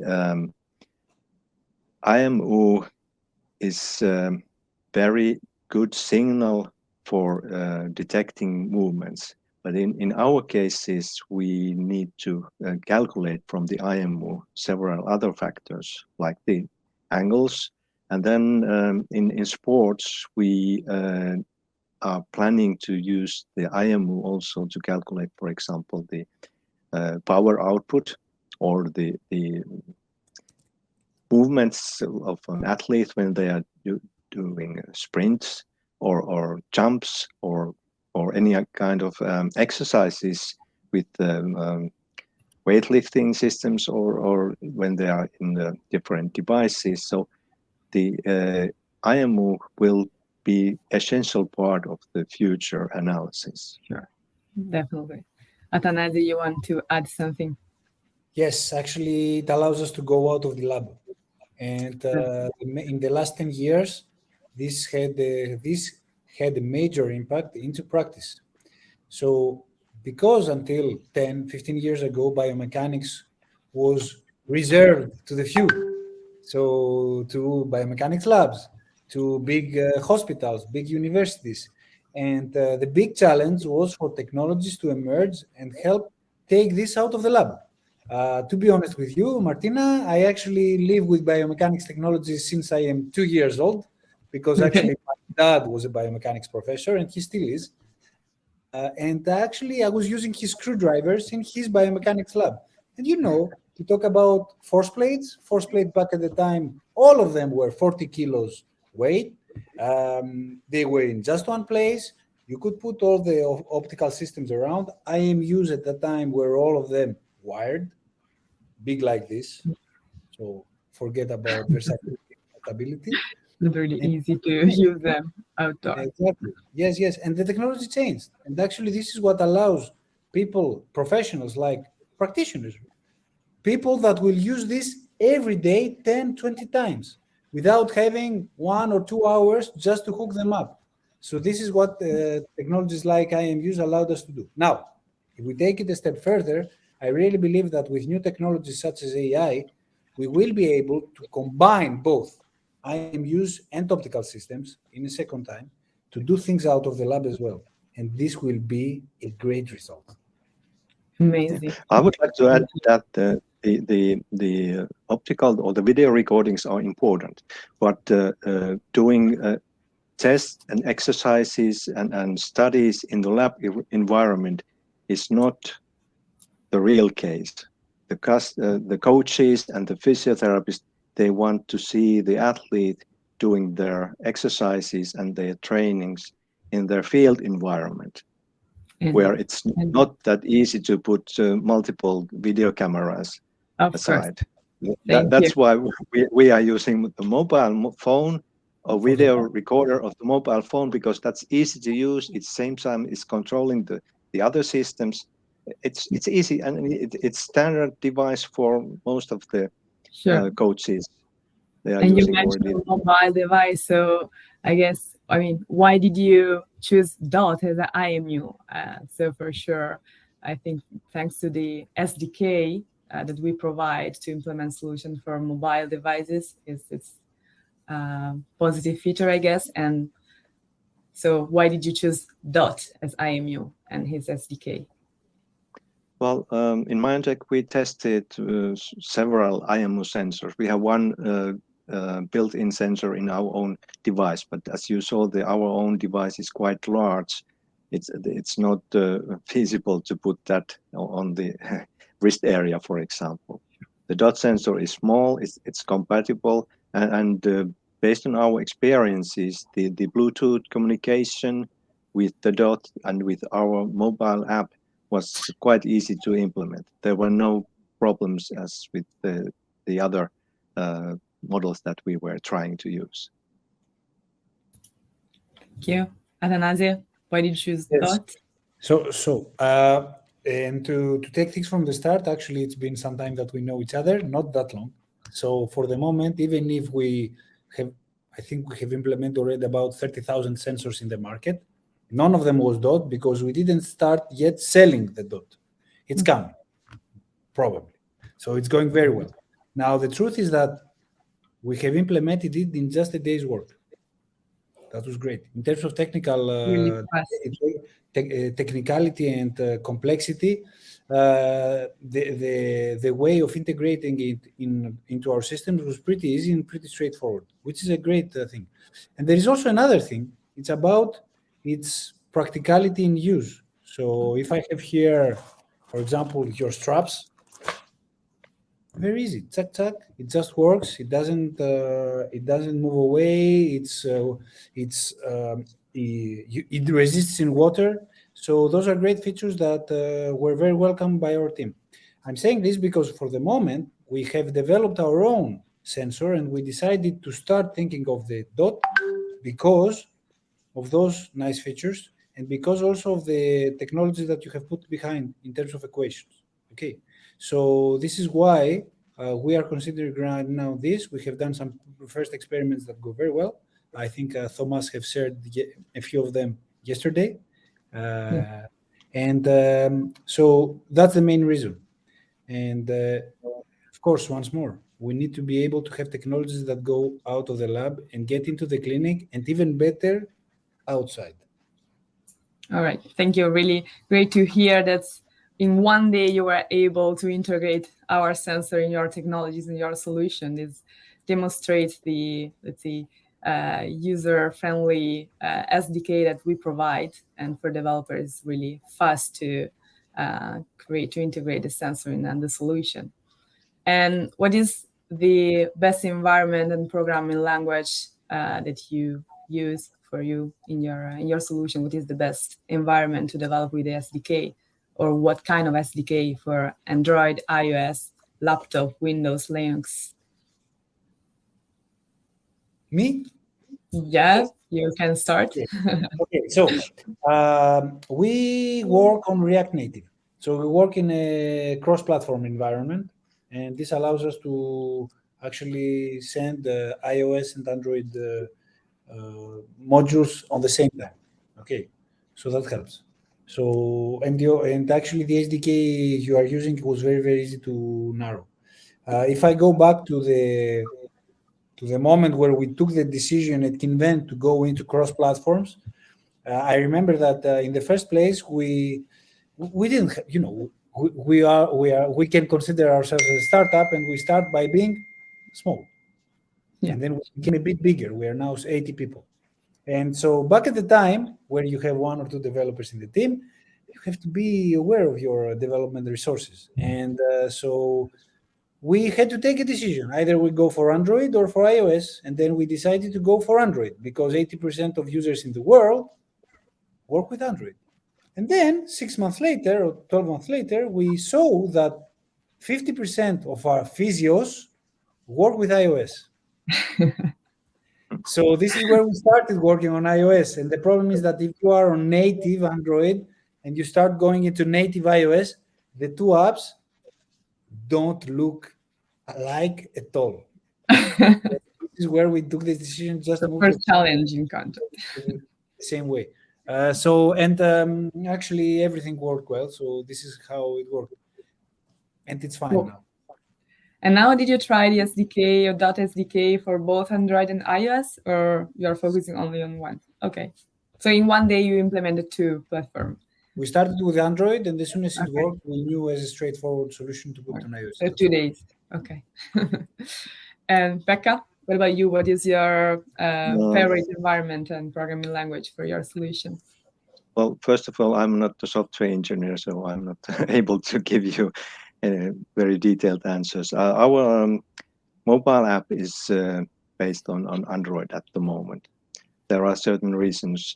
First of all, we found out that the video recording, to be able to synchronize the videos together with the multiple signals for EMG, heart rate, and .imo, that was very challenging. And there are technical reasons why we are staying with Android at the moment. But I agree with Athanas, so that the iOS is a must too. So we need to, at least for the sports world, we need to go into the iOS as well. We have our own sports app.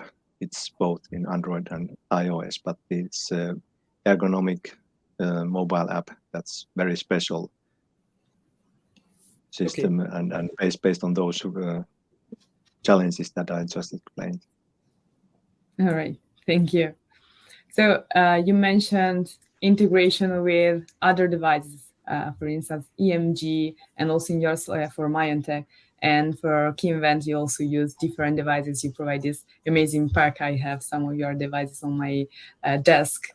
How easy is to use the .dot SDK also to synchronize maybe data with other devices?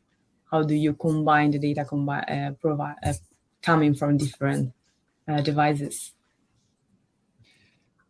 I can go for it, Pekka. Yeah, sure. Thank you.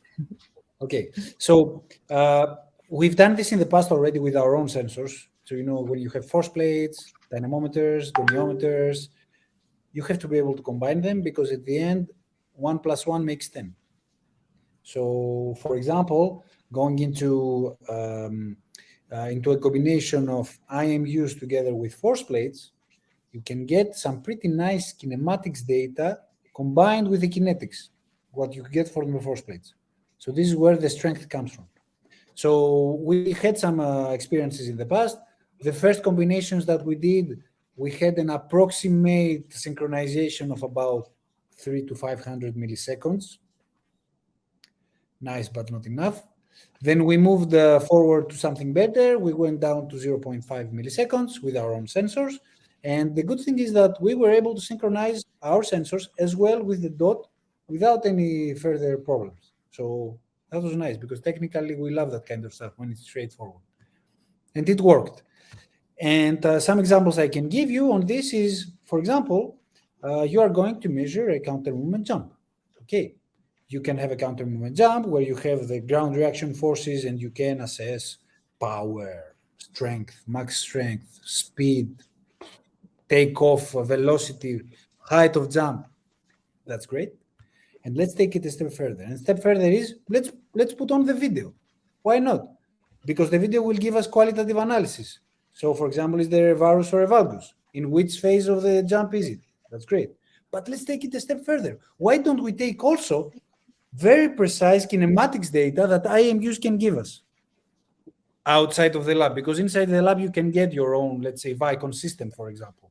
But outside the lab, when you're out there and you have to go to the field, because this is where the strength and conditioning coach is, and this is where the athlete is, and he doesn't have 5 minutes to spare, let's do it there. And let's combine those sensors. And this is where the golden data comes from. Amazing. Pekka, you want to add anything?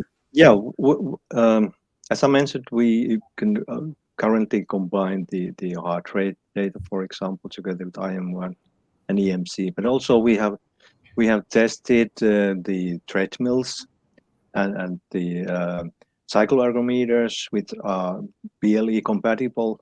It's quite easy to take the signal via BLE, but then there are always some technical challenges which need to be overcome. And regarding the Android again, there are lots of different Android phones. They have their own software developed over the native Android, and that seems to be cause for many problems. So that our customers, they complain that they can collect 2 or 3 signals, but the 4th one is missing, and then we need to find out what is the cause for that, and then it takes time to find out a solution, which might take then few months until Android gives a new version, and then we are in the same mess again. So that's the challenge, and we cannot give those type of solutions to our customers, because they get frustrated if they cannot get the information that they want to have. I understand. In the meantime, Javen joined, so we solve any technical issue thanks to the team that is actively working beside me, Maurizio, Vera, and Jeffrey. So Javen, welcome. Javen is our iOS developers and author of many iOS books and technical articles. Hi, Javen, and welcome. Yeah, thank you. So you're right, just in time. We have a few questions for you too, of course. As expert iOS app developer, what difficulties you might face in developing a solution that combines, for instance, DOT using iOS SDK and Apple Watch, and how would you address them? Yeah, I'll say there are definitely like 3 improvement points off the top of my head. One, it would be to come up with even more simple and elegant DOT API documentations for developers, so they can get up and running with less cognitive load. I'll say right now, there's still like room for improvements for documentations. So that would be great. 2 would be the ease of, let's say, like merging the data, right, between the 2 hardware without, like, let's say, having extensive knowledge on, both or either Apple Watch APIs and DOT APIs. So yeah, just the learning curve. So like if you are to build on top of like the Apple Watch and the DOT devices right now, there definitely is a learning curve. Yeah, it's not for beginners, at least right now. And I'll say 3 is definitely accessibility in terms of cost, right? So these are definitely like highly coveted cutting edge technology. Yeah, they don't come cheap, right? The DOT devices and the Apple Watches, there is definitely a barrier to entry. But I guess you could also see this as a business advantage as well, right? Yeah, sure. Yeah. For the fitting development team with a strong business case, I think it's a good use case. Yeah. Okay. Thank you, Javen. Pekka, Tanase, have you ever thought about implementing maybe also with a smartwatch or something integrating for your solution? Not yet. Okay. The smartwatch, not yet. Why? Because what we do is helping into objective assessments and training for the moment, mostly in a clinic. So where the result on a screen is important to have, as soon as the test is over. In a smartwatch, it's a much more continuous assessment approach. And then from time to time, let's go and check where we are, how many kilometers we did or how many steps. So that's why for the moment, we are mostly working on big screens. Pekka? Yeah. We have developed the prototype software to measure the EMG, and the data is shown on the wristwatch. And that was intended for runners, so that the runners could analyze their running skills just by wearing our shorts with small device to measure the EMG and the vertical acceleration, and then looking at the results on their wristwatch. Maybe having also the earphones to get the audible feedback too. But that's still on the prototype level. Okay. Looking forward to see improvements then. Moving to the next topic, let's say evolution of wearable technologies. So nowadays, a relevant topic is for sure artificial intelligence and especially ChatGPT. We also heard about it yesterday during some presentations. And Javen, do you make use of these tools, let's say, in your solution? And if yes, how can they facilitate the developing process? Yeah, absolutely. I think even in the medium terms, right? I think we have to make use of these tools to stay competitive. From my observation, I think like the people who practice prompting AI technologies like ChatGPT, not only do they have the upper hand in, let's say, development quality, speed, and precision, but they also kind of like, learning to prompt requires them to know how to communicate, talk with technology, giving it the right input. So it is a skill. So like some of the things that you can ask ChatGPT to help facilitate include like, let's say like iterating, right, on potential edge cases that a developer, can further cover in their code, for example, or I don't know, like identify potential methods to basically like conform to the latest coding conformances, or even just like come up with just like a list of solutions that you otherwise wouldn't have come up with yourself. So like these are some of the outputs that like I think many engineers can come to utilize, using ChatGPT with respect to their job context. Yeah, I think it's absolutely a game changer, and people who don't use it will definitely fall behind. Thank you. Atanase?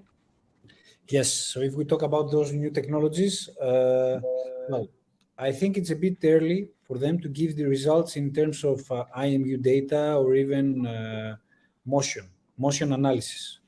We're getting there, but for the moment, to be honest, I didn't see any real applications doing that in terms of biomechanics. I see lots of projects working on it, so I think we're getting there. It's going to be pretty soon. I think even in the next 12 months, we're going to have like really good solutions for it. And the complexity and the power of calculation that we have now allows us to do it.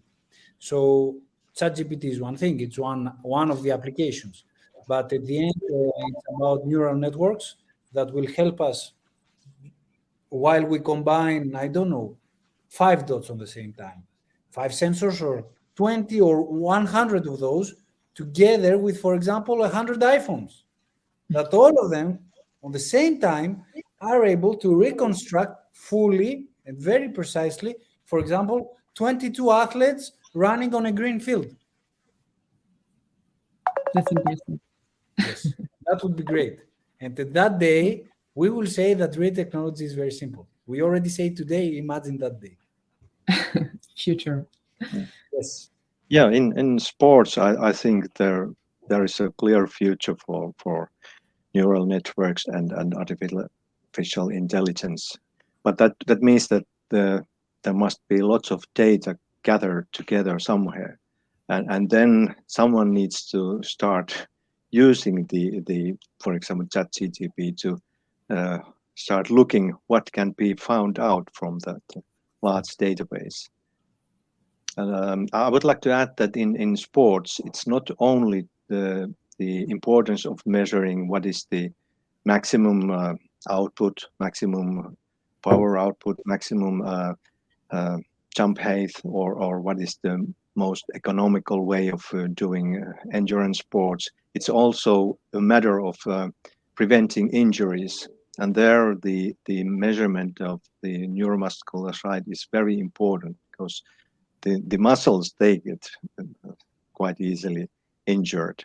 And then when you can combine the information from the muscles together with these external parameters, and then if you can add the information which athlete get injured in certain situations, then it might be able to develop simple wearable solutions that the athletes can be wearing all the time. And then they could even give warnings to the athlete that now you are approaching to a level where your endurance risk is raised remarkably, and you should avoid that kind of exercise at the moment. Thank you, Pekka. Thank you for this addition. And it's really interesting to see what's happening now, and also let's see what will happen in the future. And about this, in your opinion, what is the future of wearables technology? So in a few years, how you already anticipate something, but artificial intelligence can impact and improve the health and sports market in terms of wearable technologies and solution, including wearable technologies. And Atanase, you want to start? I see your face is thinking and have a lot of talks. Artificial intelligence, whatever we say, needs data. Yeah. If it doesn't have data, you don't have any results. It's like a transfer function that will take data from one side and spit data on the other. Digested data, but it needs data to start with. So it's a system that will calculate stuff, but based on something that another system will give. And this is where wearables are important, because if you don't have any wearables, you don't have any data. And I think that the biggest challenge is how to make them as less invasive as possible. And when I say invasive, it's also about their use. If it's just a shirt that I'm going to buy in H&M and it's already connected, I have everything I need on it, wow, that would be amazing. It's cheap, it just works, and I have everything I need on it. I don't need to take a strap, put it on my wrist, and do my movement. That's nice. If I have a shirt that will give me my neuromuscular activity while I'm going crossfitting, that is amazing. That is truly amazing, because it's not invasive. We don't want invasive solutions. Otherwise, those solutions have a very short time of life. I will use them for 3 times, and then I will let them to the drawer and never use them again. So the biggest challenge is how to make them non-invasive, but still getting data.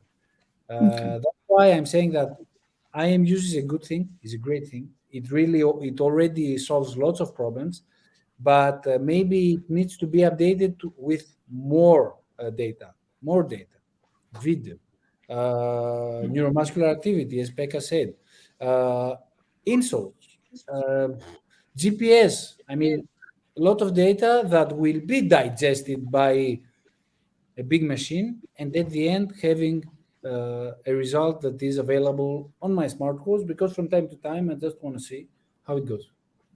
Yeah, the smallest possible with the highest amount of information as possible. Yeah. There is a big trade-off if we think about the perspective from the end users, the coaches and the physios. First of all, we need a lot of data from different sensors, from different situations, and so on and so on. But the end users, the physios, the coaches, and the athlete, they need very simple answers. They need the warning, do not continue this way, otherwise you will get injured, or some other thing. And that's a challenge for our developers to make the analysis and the calculations and the result presentation so easy and so understandable that the customers, they want to use that. Now they need to digest the multiple curves on the screen and bar graphs and numbers and lots of things, and they get confused. We need to develop the results them so simply understandable as we can do. That's the challenge for us. Sure. Jamin, do you want to add anything about this topic? Yeah, I think piggybacking off Pekka and attendees. So I think, there are also like concerns, right, such as privacy and data security.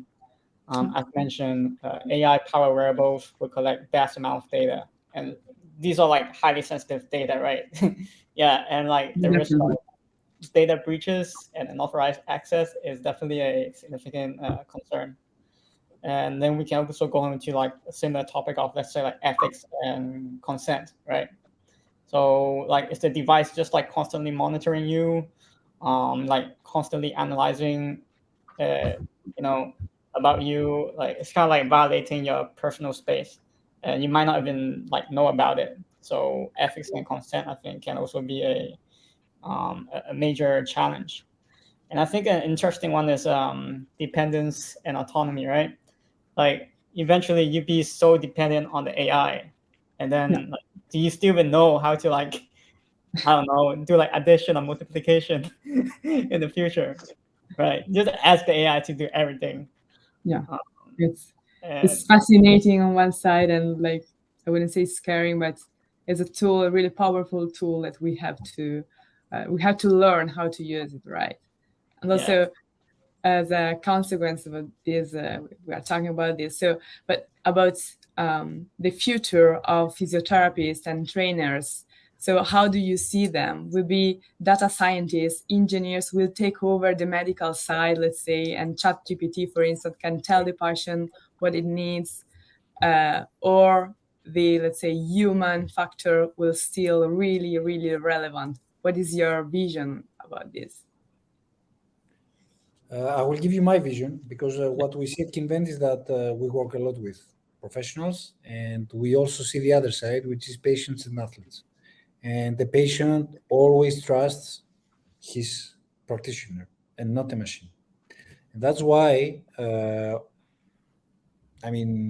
treatment by itself, at my home, where I'm going to watch on Google what kind of exercise I'm going to do for my back pain, doesn't work.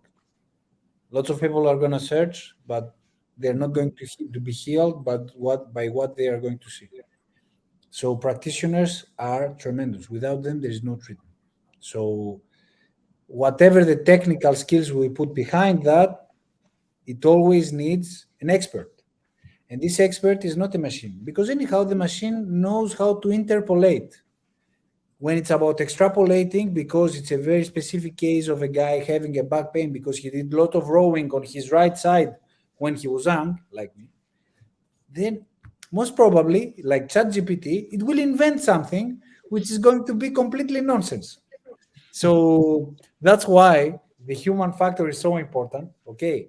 And anyhow, when we put machines to think and try to find stuff, it's because the combinations are so numerous that we just need some help to find the ones that coordinate the best. So, for example, like that, when I'm going to work on my lifting strength, what is the muscle that I use most? Okay, we can think it's like I'm going to use my biceps and then my deltoid on the back. That's great.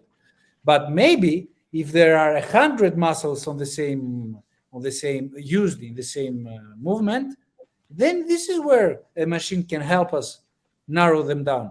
But at the end, it's going to be all about the human factor that's going to see it. Otherwise, it's going to be just speculation. Really interesting. Technology and AI can be a very efficient tool, save time, save costs, and give good visual feedback for the users. But well, my feeling is that there always must be an individual decision-making process, not the machines making the final decision, especially for the treatment.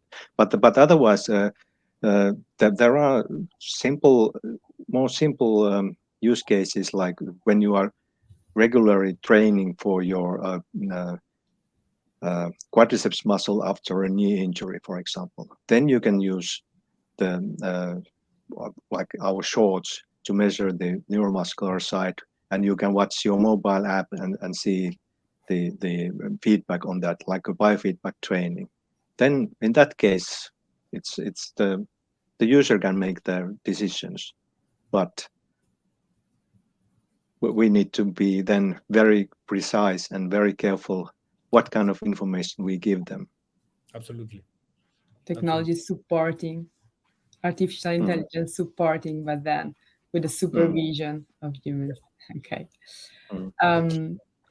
Jamin, do you have anything to add about this topic? Yeah, just kind of on a similar note, I think, AI can behave in unpredictable ways, especially when, I don't know, let's say AI and like two AI interacting with each other, right? Like these can, create unintended behaviors, and it could definitely pose risks that are unforeseen and gonna be difficult to manage. Yeah. Okay, thank you. So we have a few questions also from the audience, especially a question to the panel. So how about the cost factor? Because we are talking about amazing technologies, wearables, also integrating with other devices. And also in the future, we have mentioned smaller devices, but who can provide more data. So what about the cost factor? Do we expect the prices to come down right now? Well, the cost of individual athletes' passion to add wearables can give us the measure we need for our desired application. Well, what about the cost in general? Regarding the wearable EMG measurement, we can for sure in the future we can reduce the cost of the textile sensors and the clothes embedded with the EMC and IMU remarkably. That only requires that there are volumes that can then produce the cost reduction, so that we can go down to a level which are acceptable by the consumer customers as well. Currently, the customers are for us, they are mostly professional side, and that means that the volumes are quite low. Thank you. Atanasi? Well, in my point of view, I would say that if we talk about costs, and if we talk about at the end a massive scale of those wearables to everyone. Now, we can say that at a certain point, we already managed to do that as a society. So, and actually in lots of places, I mean, if we discuss about the computers back in the 1980s, a computer was only made for big companies. It was something that would be too expensive to buy, even for a very small company like an accounting firm. Okay.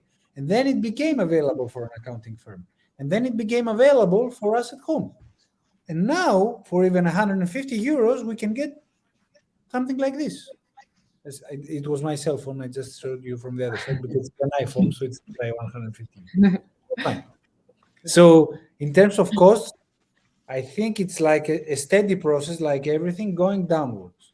Now, in terms of wearables that we use in musculoskeletal technologies or human performance or rehab, I mean, if we take the example of EMGs, 20 years ago, EMGs were like 5, 10, 20 grand, 20,000 euros to get one, and you will need about a day to understand how it works, and then 1 day to install it, and then weeks to get the data and start processing it.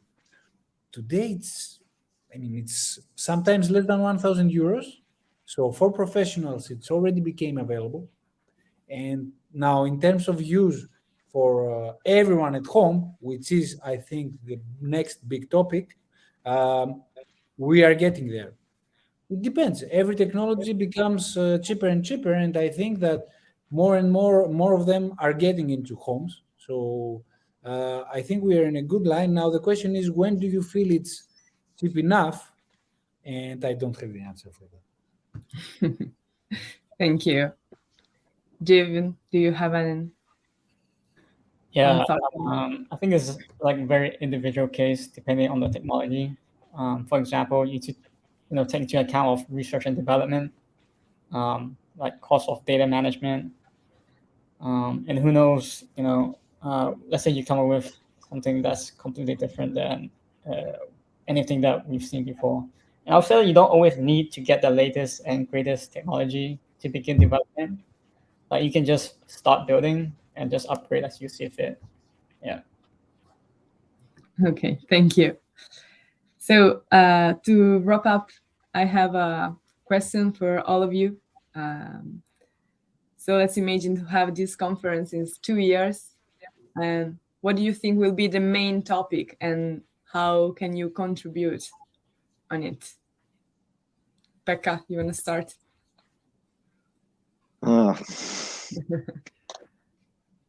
Well, in our case, we've been using these DOT sensors in very specific case, like the wrist measurement.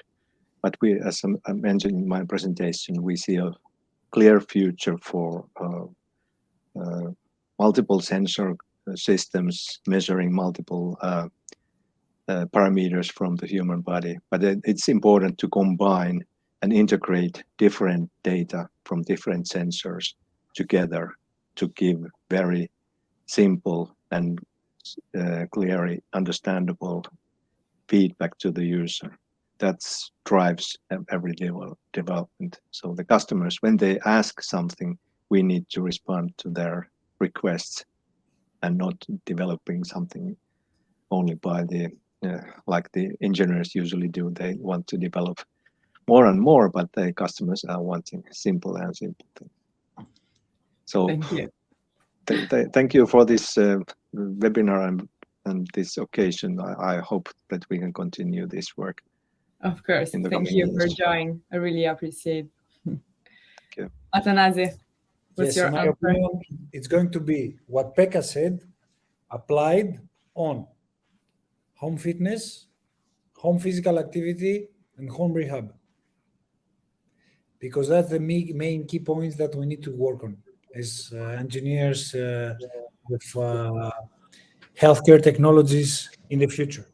So this is where we have to be able, with practical ideas and real applications, to show that we can have a coach, sometimes in front of us and sometimes in remote, and really having the correct data to adopt our training programs in that way.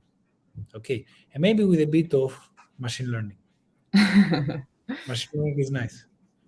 Is that you like it? Jevin. Yeah, maybe for me, it's less of a business case, but as a developer, I'll say I definitely like to see more interoperability and building apps for spatial computing technologies. So that's what I hope to see, but that's just out of my personal interest. Well, it's relevant. All right. Thank you very much. Thank you for joining this panel discussion. It was really interesting to hear your stories and especially your opinion and answering the questions. I really appreciate. I hope you enjoyed as well this panel discussion. And let's see the future of wearables, the future of DOT, and hopefully also the future of your product with Movella DOT. Thank you very much. Thanks, Martina. Yeah.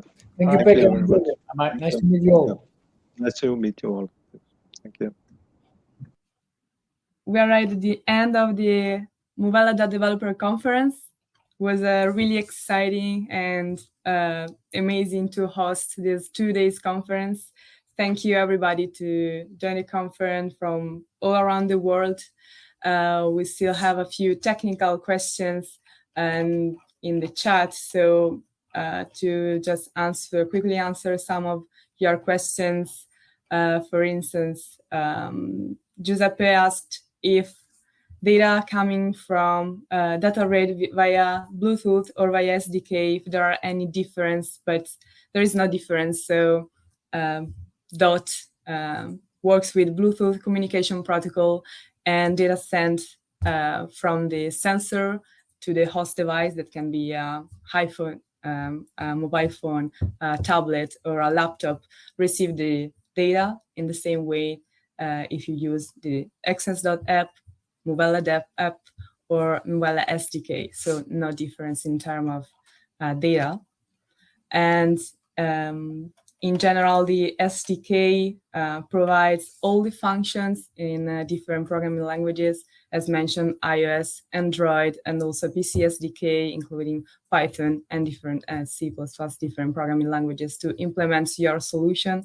And the SDKs include different functions to configure the sensor, for instance, output rate, the different payload to select the data you want to stream, and then you can start and stop the measurement in real time on e-recording mode, and this is supported by any SDK.